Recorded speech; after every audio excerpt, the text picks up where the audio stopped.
But he did quit against Ruiz, though, didn't he? No, I don't think so. Absolutely not. I mean, he kept getting up. But he quit no more than Daniel Dubois. No, Daniel Dubois had a shattered orbital bone. No, but did he? Well, medical history says he does. Really? What medical history? Well, coming out of his camp. Okay. Well, I mean, I'm not privy to it any more than you are. No, but the point is, again, that's what was said. When you quit, Simon, you take a knee, you look at the referee in the eye, and he says 8, 9, 10. So what did Anthony do against He Ruiz? got up every time, got up 4 times. Yeah, but he stood in the corner being asked a question by the referee and he got waved off. He went back to his corner and he was trying to get time, and the ref looked at him and said, "You've been down 4 times, the fight's over." He had multiple opportunities to not get to his feet in that fight. And when you get to your feet, time and time again, after 4 knockdowns, the last thing you're doing is quitting. Daniel Dubois... Do you think he quit against Usyk, Daniel Dubois? Yeah, 100%. I mean, by the way, I don't blame him. I'm asking you. Yeah. I don't blame him. I think all these guys are incredibly tough. Yeah. But when he wasn't hurt badly in that fight. He got hit by a stiff jab. Things were getting on top. The referee... He was on his knee looking at the referee. No, I think he quit against Usyk. When they look you in the eye and say 8, 9, 10, and then you get up, that's different. Yes, you know, and it's very different to the Ruiz fight. But I have to say, I'd quit it. There is nothing quite like Eddie Hearn and Simon Jordan on TalkSport. I do listen to Simon Jordan from time to time. I listen to snippets of it. He's the sort of guy where you listen to him in small doses and you listen to him just to basically kind of whatever he says. I tend to do a video on it because it's like, right, there's so many holes here, it could pass for Swiss cheese. That's what you do with Simon Jordan. And whenever he has Eddie Hearn on, there's not... I was going to say there's a dislike between both guys, but with Eddie Hearn, I laugh because when you watch, I forget the Jim White there in the middle. It was just kind of like just there. You've Simon Jordan with the big, yes, very good, yes. And you've Eddie Hearn with just the big happy chap grin on. I always laugh because you've Simon Jordan there who clearly for whatever reason doesn't like Eddie Hearn with the big, I don't quite like him, yes, no, I don't like him. And Eddie Hearn there just happy as a pig and you know what.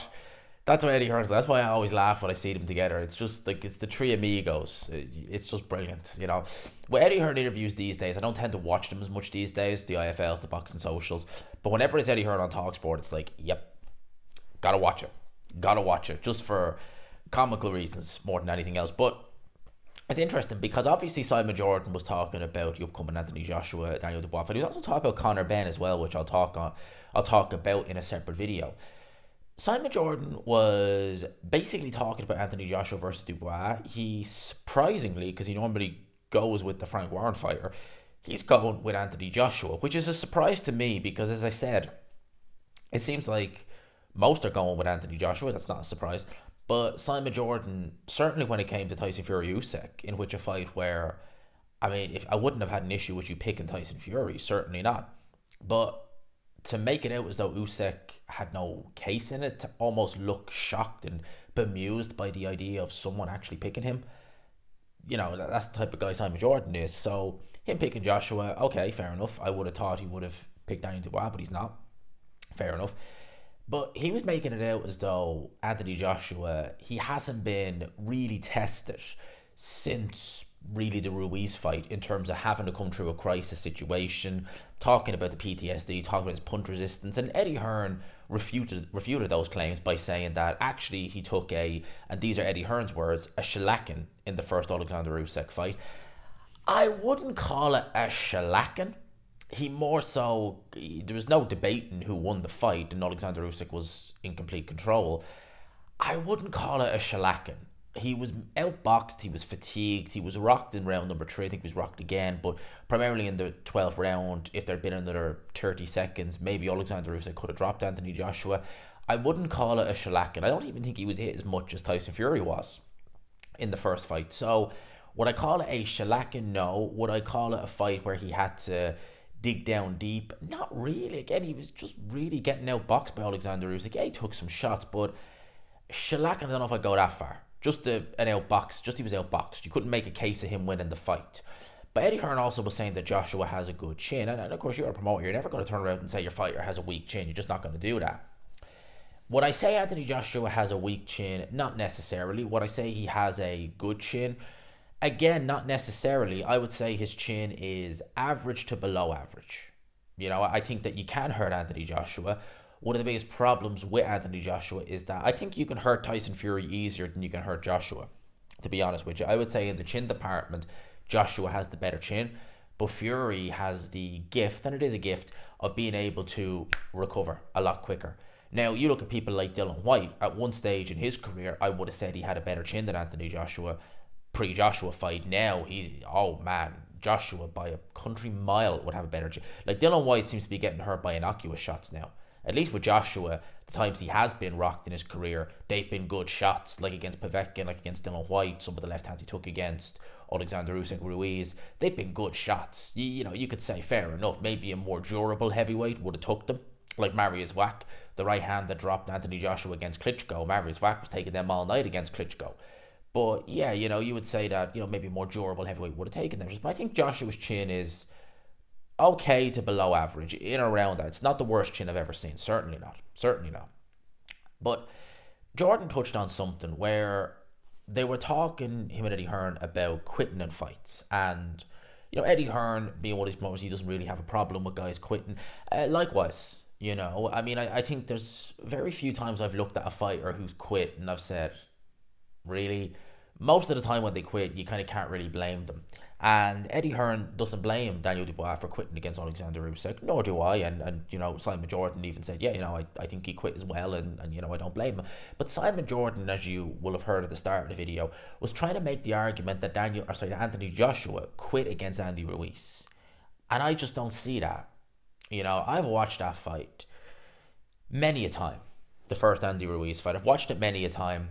And do I think that Joshua knew he was on the verge of getting stopped? Yeah, I do. I think Anthony Joshua in that 7th round, certainly after the second knockdown, some would make the case that, and I guess you could possibly make the argument that this does constitute quitting, that he was maybe looking for the referee to stop the fight by, spitting the mouthpiece out. But then again, you could argue that that's a veteran tactic, that maybe he was spitting the mouthpiece out in order to buy himself that little bit more time. We do see fighters do that. And it is a veteran tactic. If you've been hurt, you've been rocked, you've got a long way to go on around, you think, sheesh, the referee's going to give me an 8 count and then I'm back in it. Or at least if I have the mouthpiece out, go to the corner are going to take as long as they can. I'm going to make sure that mouthpiece is, spick and span spotless. Oh, I'll give it another wash, there you go. To buy him an extra, say, 20, 30 seconds. That's a veteran tactic. Some could argue that. But certainly in the 7th round, I got the impression with Joshua that he knew the right was on the wall. I think that had the referee, Michael Griffin, I believe, was refereeing that fight that night, let it go on, Joshua would have given another go of it. He would have ultimately been taken out. I think he knew that. Do I think he quit? I understand why people say that, and Eddie Hearn is trying to refute that by saying, well, you quit, you take a knee, you voluntarily sit out the count. That's not necessarily true. You see fighters who they do get to their feet. They do, get up. They do beat the count. Maybe they don't necessarily say it out to the referee, but you can tell by their body language, by their demeanor, they've had enough. They've had enough. And they don't need to say it to the referee that, yeah, I'm done. The referee can tell by their demeanor, by their body language. With Joshua, again, in that 7th round, I think he knew the right was on the wall. But do I think that he quit? No. I don't think he could. Personally, I don't think he quit. Yes, you could say spat the mouthpiece out. Personally, I think that there's a good chance he probably was looking to buy some more time. He knew that Ruiz smelled blood. And I think as well by round 7, I think that any power Joshua had left in his punches, because he was probably pretty tired by being dropped a couple of times, had pretty much gone. I was probably thinking, he's fresh, he's like a bull in the china shop, he smells blood, I'm screwed. I need a bit more time to get any bit of air into my lungs. And the referee waved it off. And to be honest with you, I have no issue with that stoppage from Michael Griffin to this day. I'm like, yeah, fair enough. I mean, the right was on the wall. Do I think Joshua quit? No. Do I think Dubois quit against Usyk? Hell to the yeah. And I think everyone watching agreed that. He wasn't hurt. He chose to sit that count out. And I think that's the big question. Certainly in his last 2 fights, Daniel Dubois has looked a lot more confident, and he showed no signs of quitting, even when he has been in, I don't want to say necessarily crisis situations, but certainly in tough situations. There was something, however, that Simon Jordan did touch on that I do feel was interesting, as I said at the start of the video, that Joshua hasn't been in that place since the Andy Ruiz fight where he's had to dig down, pick himself up off the canvas. You know, being outboxed by Alexander Usyk in 2 fights is very different to being in a fight where it's a bit of a shootout. You've dropped the guy, but then he's dropped you. You're tired. He's tired. You're really going at it. You're having to dig down deep. Again, I think against Usyk, Joshua outboxed. Well, he didn't. He definitely didn't outbox Alexander Usyk, but it was a boxing match. It was a chess game. You were thinking. You were probably mentally fatigued as much as physically fatigued. But he never really shifted punishment, massive punishment. You know, Eddie Hearn was speaking about Tyson Fury being weeble wobble in round 9. Alexander Usyk never hit Anthony Joshua anywhere near as clean as that in 24 rounds.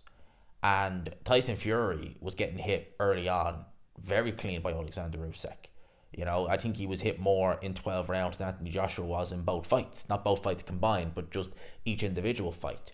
So Fury was way more hurt against Alexander Usyk, yes, but he was hit a lot more. You got to remember that. With Joshua, he wasn't hit as much against Usyk. The last time he's really had a major crisis was against Andy Ruiz. You know, against Daniel Dubois, I think he's the biggest puncher Joshua's faced since Klitschko. If he gets into a crisis against Daniel Dubois, how will he react? In the past, when he was younger, he was still a millionaire. I think this is the thing that people overlook. They look at Anthony Joshua when he fought Klitschko and say, well, he was young, he had a lot to prove, and, you know, he hadn't got to where he needed to go. Yeah, but he was still a multi-millionaire. You know, he made millions for that Dylan. I think 2 or 3 mil for the Dylan White fight. God knows how much for the Charles Martin fight and subsequent fights. Joshua was a millionaire at that point. So at that point, Joshua was pretty much set. So the incentive, really, from a financial point of view, to set yourself up was not really there. If you think about it, it wasn't really there for Anthony Joshua. He still did it. I know some people would say, well, that was then, this is now. You know, you're talking 7 figures. Now you're talking, you know, in the 8 figures, and it's been like that for a while now. So there might have been an incentive to get it to 8 figures back then. Maybe that was the incentive to get up. Now, what's the incentive? And you could argue, yeah, that's a valid point. It hasn't happened since 2019. It may very well happen on September the 21st. In terms of Joshua quitting against Andy Ruiz, I don't think he did personally. And that's just my opinion. I mean, feel free to disagree with me if you want to. If you think that he quit, fair enough, let me know why. I don't think he did, and I think that Eddie Hearn got the better of this argument, to be fair. I'll touch on the Conor Benn one in a separate video, but let me know your thoughts on this for the time being. I hope you enjoyed the video. Smash the like button if you could. Subscribe, of course, you haven't already. Peace.